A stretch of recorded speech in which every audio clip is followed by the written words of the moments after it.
Hi, everyone. It's Adria, and I am lucky to be here today with the opportunity to talk to a BMG favorite, smooth jazz saxophonist, Jazmin Ghent. Thank you so much for being with us today. Thank you so much for having me. I Excellent. How appreciate are it, you? Adria. I'm good. I'm good, especially considering everything that's going on in the world, personal life. I know all of us are definitely adjusting. So Absolutely. It's all an adjustment. Okay, so you've been featured in our Emerging Artists series, and so I know our audience would like to know a little bit about your journey into music. So, how did you start playing the saxophone? Why saxophone? it's actually funny. My parents, they both love jazz music. So on their first date, they talked about how they love jazz, and if they had a child, they would name the child Jasmine. So say I feel like I was destined to play jazz music. So I didn't have a choice when I grew up around like middle school. My mom, she brought home a saxophone and she was like, "You're playing this," and I'm thankful that she did do that. They have both been very, very supportive throughout my musical career, and I grew up with hundreds. I mean, my dad, my mom just had hundreds of jazz CDs, so it was always in our house. Okay, so it's almost like destiny for you. Yes, yes, that's how I see it. And so, speaking of your mom, Deborah, is your manager and your agent as well, now that you do music as a career. How does Yeah. that work? Actually, since I started and decided to, I'm going to record, I'm going to pursue playing professionally. She's been there since day one. She's been momager since day one.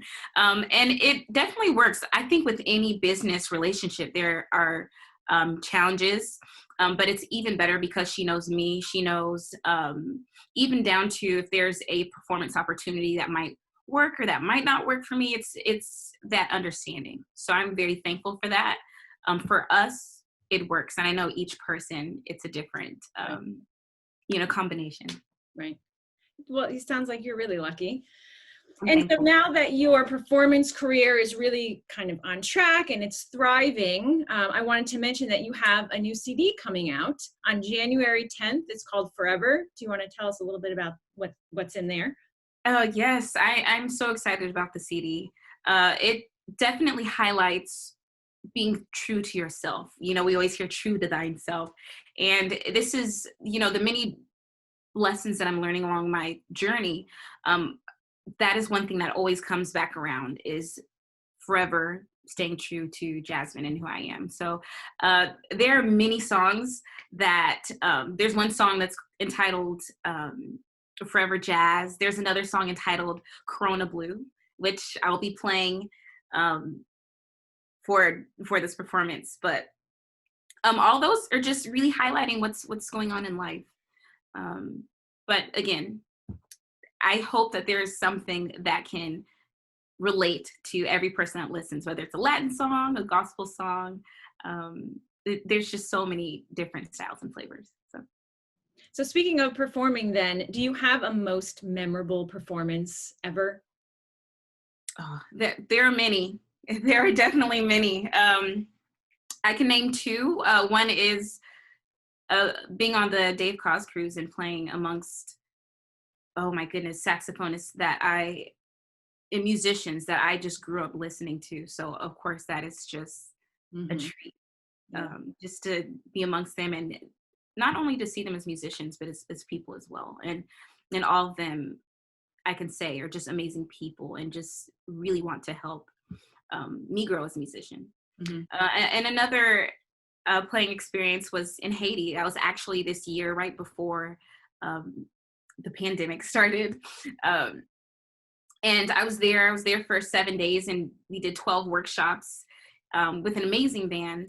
And it was such a life-changing experience because I was able to make a connection with the people there, and if anything, teach, which is very, very much my passion in life. So being able to play and teach, it was an eye-opening experience. Wow. That sounds amazing. And so the teaching, you say, is one of your passions in addition to the performing and making music. What do you teach? What kind of students do you have? So I actually, it's funny, before this year in December, I resigned. I was teaching elementary music at an elementary school, and I loved it. I did that for 5 years, and I decided to just fully pursue performing.